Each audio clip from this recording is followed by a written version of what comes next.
कहानी की शुरुआत एक नौजवान आदमी से होती है जो ड्यूटी के दौरान काम करने की बजाय आराम से समय काट रहा था। लेकिन तभी उसके सिस्टम पर एक अजीब और रहस्यमयी सिग्नल आया। ये देखकर उसने तुरंत अपने बॉस को फोन लगाया। शुरुआत में बॉस काफी गुस्से में था, लेकिन जैसे ही उसने वह सिग्नल सुना तभी उसकी सारी नींद उड़ गई, क्योंकि वह कोई आम सिग्नल नहीं था बल्कि स्पेस से आ रहा एक एलियन सिग्नल था। पहली नजर में ऐसा लगा जैसे इंसानों ने आखिरकार एलियंस का पता लगा लिया है। लेकिन जब सिग्नल की दूरी मापी गई तब सभी के होश उड़ गए, क्योंकि वह करीब 3,70,000 किलोमीटर दूर चांद के आसपास से आ रहा था। शुरुआत में किसी को इस पर विश्वास नहीं हुआ, लेकिन जल्द ही साफ हो गया कि एलियंस वाकई धरती की तरफ बढ़ रहे हैं। हालात इतने गंभीर थे कि टीम के लोग नाश्ता छोड़कर तुरंत रक्षा मंत्रालय को खबर देने पहुंच गए। लेकिन वहां जो जानकारी मिली उसने सबको और ज्यादा डरा दिया। जांच में पता चला कि उस एलियन स्पेसशिप की चौड़ाई 500 किलोमीटर से भी ज्यादा थी। इतना विशाल यान मानव इतिहास में पहले कभी नहीं देखा गया था। जल्द ही यह जानकारी सबसे ऊपरी अधिकारियों तक पहुंचा दी गई। जब तक राष्ट्रपति को इसकी जानकारी मिली तब तक वह विशाल यान अलग अलग हिस्सों में बंटना शुरू हो चुका था। उसके अंदर से कई छोटे छोटे यान बाहर निकल रहे थे, लेकिन कोई नहीं जानता था कि उनका असली मकसद क्या है। बस इतना पता था कि वे अगले 25 मिनट में पृथ्वी के वायुमंडल में पहुंचने वाले थे। राष्ट्रपति ने भी पहले कभी ऐसी स्थिति का सामना नहीं किया था, इसीलिए उन्होंने तुरंत प्रेस कॉन्फ्रेंस बुलाने का फैसला किया। लेकिन तब तक दुनिया के अलग अलग हिस्सों में मौसम बदलने लगा था। जहाँ जहाँ ये उड़न तश्तरियां पहुंची वहाँ वहाँ पूरा आसमान पीला पड़ने लगा। कुछ ही देर में दुनिया भर के न्यूज चैनल इस घटना की लाइव कवरेज करने लगे, क्योंकि इंसानी इतिहास में ऐसा नजारा पहले कभी नहीं देखा गया था। उधर सेना किसी भी तरह एलियंस के असली इरादों का पता लगाना चाहती थी, इसीलिए उन्होंने बातचीत के लिए एक शांति विमान उनकी तरफ भेजा। शुरुआत में सब कुछ नॉर्मल लग रहा था, लेकिन जैसे ही विमान उनके करीब पहुंचा तभी अचानक तेज आग की लपटों ने उसे अपनी चपेट में ले लिया और विमान पल भर में जलकर राख हो गया। जब यह खबर आग की तरह पूरी दुनिया में फैल गई तब लोगों को शांत करने के लिए अधिकारियों को सामने आना पड़ा। उन्होंने वही बेकार की बातें दोहराई, शांत रहें, घबराएं नहीं और बेवजह बाहर न निकलें। लेकिन हालात अब कंट्रोल से बाहर थे, क्योंकि वे रहस्यमयी उड़न तश्तरियां घनी आबादी वाले इलाकों जैसे न्यूयॉर्क के सिटी सेंटर की तरफ बढ़ रही थी। सबसे डरावनी बात यह थी कि हर स्पेसशिप के ठीक नीचे कई बड़े बड़े शहर मौजूद थे। हालांकि कोई नहीं जानता था कि एलियंस आखिर करना क्या चाहते हैं, लेकिन डेविड नाम के एक टीवी इंजीनियर ने पहले ही उनके असली इरादे का अंदाजा लगा लिया था। जब एलियन यान पहली बार दिखाई दिए थे तभी उसने टीवी सिग्नल में कुछ छिपे हुए पैटर्न नोटिस कर लिए थे। उसे पता चल गया था कि बार बार आने वाले ये सिग्नल धीरे धीरे कम होते जा रहे थे, जिसका मतलब था कि यह कोई नॉर्मल सिग्नल नहीं बल्कि एक काउंटडाउन सिग्नल थे। डेविड ने अंदाजा लगाया कि एलियंस किसी बड़े ऑपरेशन की तैयारी कर रहे हैं। उसके हिसाब से इस काउंटडाउन के खत्म होने में सिर्फ 6 घंटे बचे थे। उसके बाद कुछ ऐसा होने वाला था जो पूरी दुनिया को हिलाकर रख देगा। हालांकि डेविड ने सही बात पकड़ ली थी, लेकिन उसकी बात पर किसी को यकीन नहीं हो रहा था। उसे समझ आ गया कि अब उसे किसी बड़े अधिकारी तक यह जानकारी पहुंचानी होगी। किस्मत से उसकी एक्स वाइफ कोनी व्हाइट हाउस में काम करती थी, इसलिए डेविड ने तुरंत उसे कॉल किया। लेकिन जैसे ही उसने बात शुरू की तब कॉनी को लगा कि वह एक बार फिर कोई बेकार थ्योरी लेकर आया है, इसलिए उसने उसकी पूरी बात सुने बिना ही फोन काट दिया। ये देखकर डेविड गुस्से से भड़क उठा, लेकिन उसके पास समय बर्बाद करने का वक्त नहीं था, इसलिए वह तुरंत अपने पिता को साथ लेकर व्हाइट हाउस की तरफ निकल पड़ा। उसके पिता की पहचान की वजह से उन्हें अंदर आने की परमिशन मिल गई। इसके बाद कॉनी ने डेविड के लिए राष्ट्रपति से मिलने का इंतजाम भी कर दिया। उसे सिर्फ 2 मिनट का समय मिला था, लेकिन उन्हीं 2 मिनटों में डेविड ने पूरी बात समझा दी। उसके मुताबिक एलियन इंसानों के कम्युनिकेशन सैटेलाइट का इस्तेमाल करके अपने सभी छोटे यूएफओ को लगातार कमांड भेज रहे थे। वह लंबे समय से उन्हीं एलियन सिग्नलों का डेटा एनालाइज कर रहा था, और जो नतीजा उसके सामने आया उसने उसके होश उड़ा दिए। उसे पूरा भरोसा था कि अगले 28 मिनट में एलियंस कोई बड़ा कदम उठाने वाले हैं। दूसरी ओर सेना की कम्युनिकेशन टीम हेलीकॉप्टरों के साथ स्पेसशिप के पास पहुंच चुकी थी। उन्होंने एक विशाल लाइट जलाकर उनसे संपर्क करने की कोशिश की। तभी अचानक उस विशाल स्पेसशिप का एक हिस्सा धीरे धीरे खुलने लगा। कमांड रूम में बैठे सभी लोगों को लगा कि शायद एलियंस उनसे बातचीत करना चाहते हैं, लेकिन अगले ही पल स्पेसशिप से एक भयानक लेजर बीम निकली और दोनों हेलीकॉप्टरों को पल भर में हवा में ही उड़ा दिया।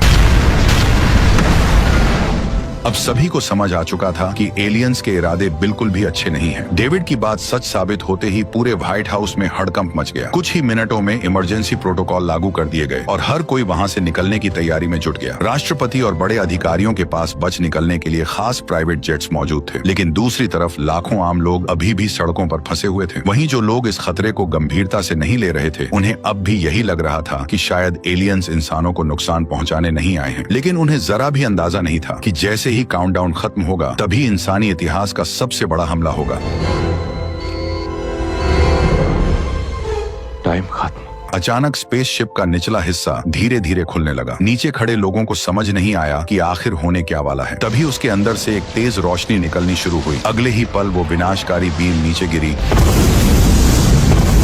और एक ही झटके में पूरी बिल्डिंग को तबाह कर दिया। चारों तरफ भगदड़ मच गई। हर कोई अपनी जान बचाने के लिए भागने लगा, लेकिन इस तबाही ने किसी को संभलने का मौका तक नहीं दिया। देखते ही देखते एक के बाद एक बड़े शहरों के ऊपर बीम गिरने लगी और विशाल इमारतें पल भर में विस्फोट के साथ ढहती चली गईं। जो लोग भागने की कोशिश कर रहे थे वे हेलीकॉप्टरों समेत धमाकों की चपेट में आ गए। कुछ ही मिनटों में पूरा शहर आग के समंदर में बदल गया। उस हमले की ताकत किसी परमाणु विस्फोट से भी कई गुना ज्यादा थी। सुबह होते होते पूरा शहर तबाह हो चुका था। चारों तरफ सिर्फ मलबा था और इंसानों का कोई नामो निशान नहीं बचा था। अब यह साफ हो चुका था कि एलियंस शांति की बात करने नहीं आए थे। इसीलिए राष्ट्रपति ने बिना देर किए जवाबी हमले का आदेश दे दिया। कुछ ही देर में सैकड़ों अमेरिकी लड़ाकू विमान आसमान में पहुंच गए। पायलटों ने बिना वक्त गवाए स्पेसशिप्स पर मिसाइल लॉक कर ली और कमांडर का ऑर्डर मिलते ही उन्हें एक एक करके दाग दिया। कंट्रोल रूम में बैठे सभी लोग सांसें रोककर स्क्रीन पर नजरें जमाए हुए थे। उन्हें पूरा यकीन था कि यह हमला एलियंस को बता देगा कि इंसान इतनी आसानी से हार मानने वाले नहीं है। लेकिन जैसे ही मिसाइलें स्पेसशिप से टकराने वाली थीं, तभी अचानक उसके चारों ओर एक रहस्यमयी कवच एक्टिवेट हो गया और सभी मिसाइलें उससे टकराकर पूरी तरह बेअसर हो गईं। यह देखकर सभी लोगों के पैरों तले जमीन खिसक गई। उन्हें जरा भी अंदाजा नहीं था कि स्पेसशिप के चारों तरफ एक इनविजिबल शील्ड लगी हुई है, जो इतनी मजबूत थी कि इंसानों की सबसे एडवांस मिसाइलें भी उसका कुछ नहीं बिगाड़ सकी। हालात बिगड़ते देख कमांडर ने तुरंत सभी पायलटों को ऑर्डर दिया कि वे अपने विमान ऊपर ले जाएं ताकि किसी तरह की अनहोनी से बचा जा सके। लेकिन ठीक उसी पल विशाल स्पेसशिप के अंदर से हजारों छोटे यूएफओ बाहर निकल आए। उन्होंने इतनी तेज रफ्तार से हमला किया कि कई लड़ाकू विमान उनसे टकराते ही हवा में ही तबाह हो गए। जब अमेरिकी पायलटों ने उन छोटे यूएफओ पर हमला करने की कोशिश की, तब उन्हें पता चला कि उनके चारों तरफ भी वही पावरफुल शील्ड लगी हुई है, जिसे इंसानों का कोई भी हथियार भेद नहीं पा रहा था। नतीजा यह हुआ कि लड़ाई पूरी तरह एक तरफा हो गई और देखते ही देखते कई लड़ाकू विमान एक झटके में तबाह हो गए। हालांकि पीछे हटने का आदेश मिल चुका था, लेकिन सुरक्षित निकल पाना अब भी बेहद मुश्किल था, क्योंकि एलियन यूएफओ लगातार उन पर हमला कर रहे थे। ऐसे में जब विल और उसका साथी किसी तरह उन्हें चकमा देकर निकलने की कोशिश करने लगे, तभी दो एलियन यान उनके पीछे लग गए। हालांकि विल और उसका साथी विमान उड़ाने में धुरंधर थे, लेकिन एलियन यूएफओ से बचना उनके लिए भी मुश्किल साबित हो रहा था। लॉकिंग सिस्टम से बचने के लिए उन्हें जेट्स को जमीन के बेहद करीब उड़ाना पड़ा, लेकिन लगातार जोखिम भरे मोड़ों और तेज उड़ान के कारण विल का साथी दबाव झेल नहीं पाया और आखिरकार वो भी एलियंस का शिकार बन गया।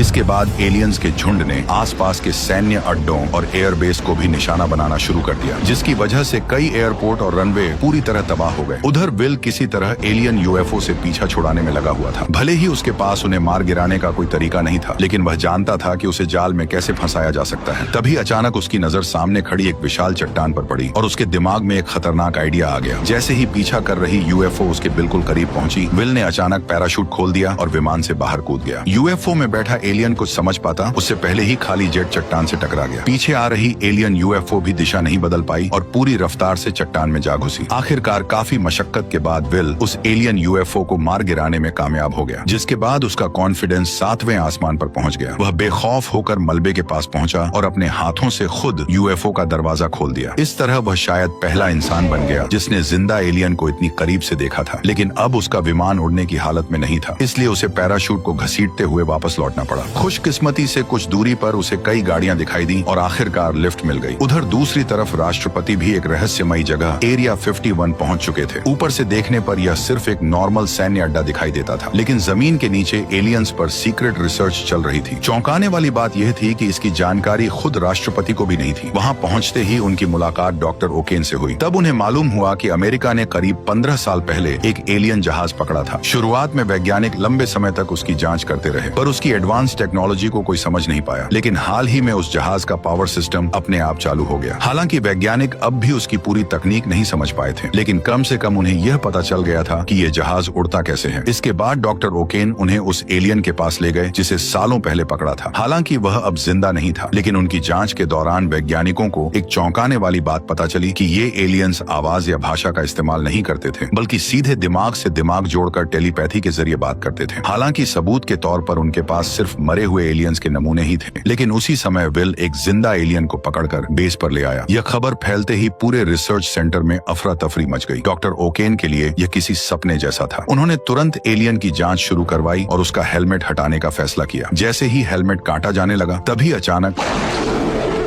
हेलमेट के खुलते ही पता चला कि बाहर दिखने वाला हिस्सा असल में एक बेहद मजबूत सूट था। यह देखकर किसी को समझ नहीं आया कि विल ने आखिर एक मुक्के में इसे कैसे बेहोश किया होगा, लेकिन उसी दौरान किसी ने ध्यान नहीं दिया कि एलियन होश में आ चुका था। जैसे ही डॉक्टर ने उसका असली चेहरा देखा, तभी अचानक डॉक्टर ओकेन उसके कंट्रोल में आ गए।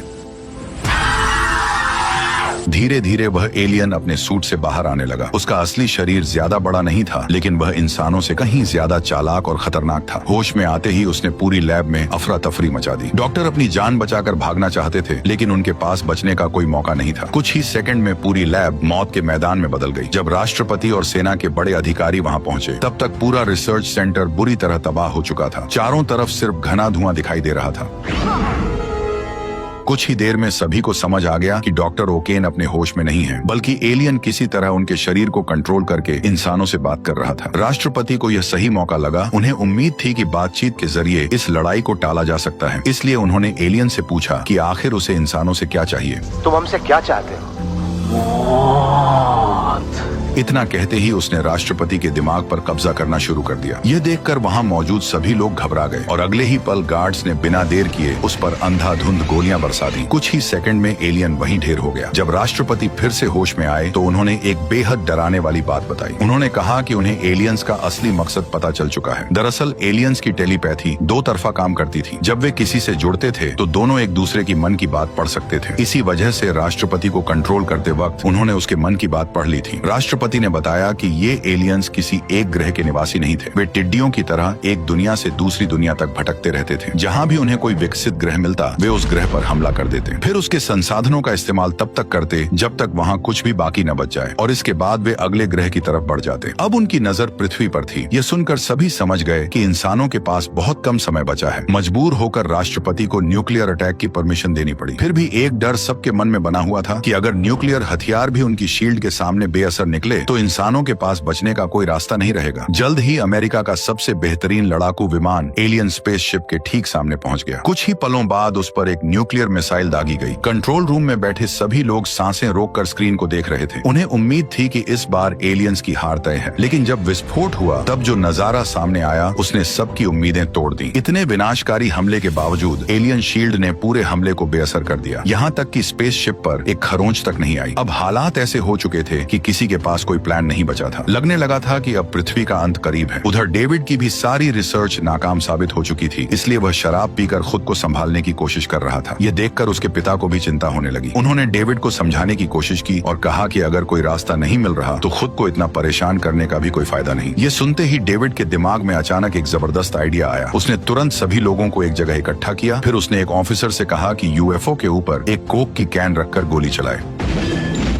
जैसा कि सभी को उम्मीद थी, गोली चलते ही यूएफओ की शील्ड ने उसे बेअसर कर दिया। यह देखकर किसी को हैरानी नहीं हुई, लेकिन अभी भी किसी को डेविड का असली प्लान समझ नहीं आया था। तभी डेविड कंप्यूटर पर कुछ टाइप किया और ऑफिसर से दोबारा गोली चलाने को कहा। इस बार गोली कैन से टकराते ही हवा में उछल पड़ी। यह देखकर वहां मौजूद सभी लोग हैरान रह गए। उन्हें समझ नहीं आया कि आखिर ये सब हुआ कैसे। तभी डेविड ने बताया कि भले ही एलियंस की टेक्नोलॉजी इंसानों से हजारों साल आगे हो, लेकिन उनका पूरा सिस्टम एक डिजिटल नेटवर्क की तरह काम करता है, और जैसे किसी कंप्यूटर नेटवर्क में वायरस घुसते ही पूरा सिस्टम गड़बड़ाने लगता है, वैसे ही उसने इस यूएफओ के सिस्टम में भी एक वायरस अपलोड कर दिया था। इसी वजह से उसकी शील्ड अपने आप डीएक्टिवेट हो गई। डेविड असल में यह साबित करना चाहता था कि एलियंस का सिस्टम भी हैक किया जा सकता है। इसके बाद उसने अपना असली प्लान बताया। वह इसी वायरस को एलियन मदरशिप के मेन सिस्टम में अपलोड करना चाहता है, क्योंकि एक बार वायरस वहां पहुंच गया तो नेटवर्क से जुड़े सभी यूएफओ और स्पेसशिप्स में वह अपने आप फैल जाएगा, और जैसे ही उनकी सारी डिफेंस शील्ड्स एक साथ बंद होंगी तभी इंसानों को उन पर हमला करने का मौका मिल जाएगा। लेकिन अब सबसे बड़ा सवाल यह था कि आखिर एलियन मदरशिप के अंदर घुसने का जोखिम कौन उठाएगा। तभी विल आगे आया और बोला कि वो यह मिशन करने के लिए तैयार है, लेकिन जिस एलियन स्पेसशिप का इस्तेमाल इस मिशन के लिए किया जाना था वह करीब 15 साल पहले क्रैश हुई थी, और किसी को नहीं पता था कि वह अभी भी उड़ने की हालत में है या नहीं। पता लगाने के लिए डेविड ने स्पेसशिप के क्लैंप्स हटाने को कहा। जैसे ही आखिरी क्लैंप हटा, तभी अचानक पूरा स्पेसशिप अपने आप हवा में तैरने लगा। ये देखकर साफ था कि स्पेसशिप एकदम ठीक थी। बिना देर किए राष्ट्रपति ने एक ग्लोबल काउंटर अटैक प्लान तैयार किया। उन्होंने रशिया, चाइना, इंडिया समेत कई देशों की एयरफोर्स को तुरंत अलर्ट भेज दिया ताकि सभी मिलकर एक साथ हमला कर सके। इसी बीच एक किसान भी वहां पहुंच गया। वह कोई पायलट नहीं था, लेकिन वो फिर भी इस लड़ाई शामिल होना चाहता था क्योंकि सालों पहले एलियंस ने उसको किडनैप किया था और अब वह उनसे अपना पुराना हिसाब चुकता करना चाहता था। उधर राष्ट्रपति हमले से ठीक पहले अपना सबसे जोशीला भाषण देने वाले थे और सबसे खास बात यह थी कि उसी दिन इंडिपेंडेंस डे भी था। उन्होंने दुनिया भर के लोगों को संबोधित करते हुए कहा कि आज पूरी मानवता एक ही मोर्चे पर खड़ी है। यह लड़ाई किसी एक देश, एक झंडे या एक जगह की नहीं है। इस बार खतरा पूरी पृथ्वी पर मंडरा रहा है। उन्होंने लोगों से अपील की कि वे सभी अपने पुरानी रंजिशें भूल जाएं और एकजुट होकर दुश्मन का सामना करें। उस जोशीले भाषण ने सैनिकों में नया जोश भर दिया और सभी आखिरी मुकाबले के लिए तैयार हो गए। उधर विल और डेविड पहली बार एलियन शिप के कॉकपिट में बैठे थे, लेकिन उड़ान भरने से ठीक पहले दोनों से एक छोटी सी गड़बड़ हो गई।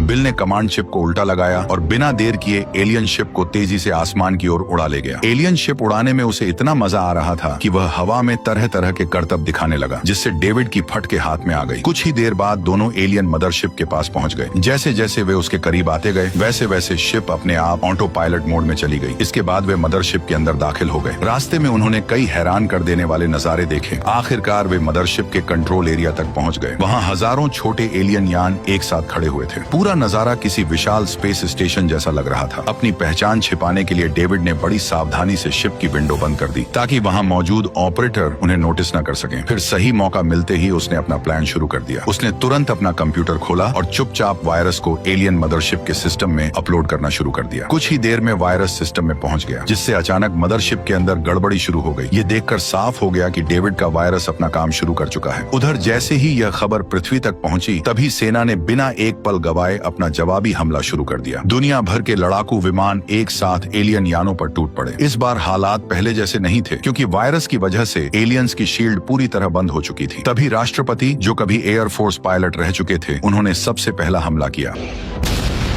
कुछ ही देर में दर्जनों लड़ाकू विमानों ने एक साथ मिसाइलों की बारिश शुरू कर दी, जिससे एलियन स्पेसशिप्स को भारी नुकसान पहुंचने लगा। हालात बिगड़ते देख हजारों यूएफओ भी लड़ाई में कूद पड़े, लेकिन इस बार मुकाबला बराबरी का था। शील्ड गायब होने की वजह से एक के बाद एक कई एलियन शिप्स हवा में ही धमाकों के साथ तबाह होने लगे। फिर भी एलियंस की संख्या बेहद ज्यादा थी। कुछ ही देर में उन्होंने अलग अलग शहरों पर अंधाधुंध हमला शुरू कर दिया, लेकिन इंसानों के पास धीरे धीरे मिसाइलें और गोला बारूद खत्म होने लगे, जबकि जायंट शिप को अब तक ज्यादा नुकसान नहीं पहुंचा था। ऐसे में हालात एक बार फिर इंसानों के खिलाफ जाते दिखाई देने लगे। तभी रसेल नाम का वही किसान आदमी आगे आया जो हमेशा दावा करता था कि सालों पहले एलियंस उसे किडनैप करके ले गए थे। उसने फैसला किया कि वो स्पेसशिप के पावर सोर्स को उड़ा देगा, लेकिन किस्मत ने यहाँ भी उसका साथ नहीं दिया, क्योंकि ठीक उसी समय उसके विमान का लॉन्च सिस्टम खराब हो गया और मिसाइल वहीं फंस के रह गई। लेकिन रसेल ने हार नहीं मानी। वह पहले ही अपने सर पर कफन बांध के आया था। उसने अपने परिवार, पृथ्वी और बदला लेने के लिए बिना हिचकिचाए विमान लेकर स्पेसशिप के पावर सोर्स में घुस गया। कुछ ही पलों में 500 किलोमीटर चौड़ी स्पेसशिप एक झटके में तबाह हो गई। मिशन सफल होते ही कमांड सेंटर ने तुरंत विल और डेविड को वापस लौटने का ऑर्डर दिया, लेकिन तभी एक नई मुसीबत खड़ी हो गई। उनका यान अभी भी मदरशिप के अंदर फंसा हुआ था। दोनों ने बाहर निकलने की हर मुमकिन कोशिश की, लेकिन कोई भी तरीका काम नहीं आया। इसी दौरान एक एलियन की नजर उन पर पड़ गई। उसने सिर्फ एक कमांड दी और शिप का विंडो कवर अपने आप खुल गया। खतरे को भांपते ही विल और डेविड तुरंत छिप गए, लेकिन एलियंस भी इतने बेवकूफ नहीं थे। अगले ही पल उनकी तलाश में एक सर्च टीम भेज दी गई। अब हालात देखकर लग रहा था कि दोनों का बच निकलना लगभग नामुमकिन है। इसलिए उन्होंने फैसला किया कि अगर मरना ही है तो दुश्मन को साथ लेकर मरेंगे। इसलिए उन्होंने बिना देर किए न्यूक्लियर मिसाइल दाग दी और वह सीधा एलियन कमांड सेंटर में जा घुसी। लेकिन धमाका होने से पहले ही पूरी मदरशिप बुरी तरह हिलने लगी। अचानक इस झटके से उनकी शिप का कंट्रोल बिगड़ गया और वह सिस्टम की पकड़ से निकल गई। ये देखकर दोनों की जान में जान आ गई। हालांकि राहत ज्यादा देर नहीं टिक सकी, क्योंकि न्यूक्लियर बम फटने में अब सिर्फ 30 सेकंड बचे थे। ऐसे में विल और डेविड ने तुरंत वहां से निकलने का फैसला किया। दोनों पूरी रफ्तार से मदरशिप से भागने लगे। खुशकिस्मती से एलियन यान की स्पीड बेहद जबरदस्त थी। पीछे कई एलियन फाइटर्स उनका पीछा कर रहे थे। फिर भी वे किसी तरह उनकी पकड़ से बचते हुए मदरशिप से बाहर निकल आए और तभी वो हुआ जिसका पूरी दुनिया इंतजार कर रही थी। अगले ही पल विशाल मदरशिप एक भयानक विस्फोट के साथ उड़ गई। उस धमाके के साथ एलियंस का पूरा कंट्रोल सिस्टम एक झटके में तबाह हो गया। मदरशिप के खत्म होते ही पृथ्वी पर मौजूद बाकी एलियन शिप्स भी एक एक करके क्रैश होने लगी। कुछ ही मिनटों में दुनिया दुनिया का सबसे बड़ा युद्ध खत्म हो गया और आखिरकार इंसानों ने नामुमकिन लगने वाली इस लड़ाई को जीत लिया। उधर विल और डेविड भी सुरक्षित पृथ्वी पर लौट आए और इसी के साथ इंडिपेंडेंस डे की ये शानदार कहानी यहीं खत्म हो गई। वैसे आपको ये वीडियो कैसी लगी कमेंट में जरूर बताना और अगर चैनल पर नए हो तो जल्दी से वो सब कर दो जो मैं चाहता हूँ। Okay bye.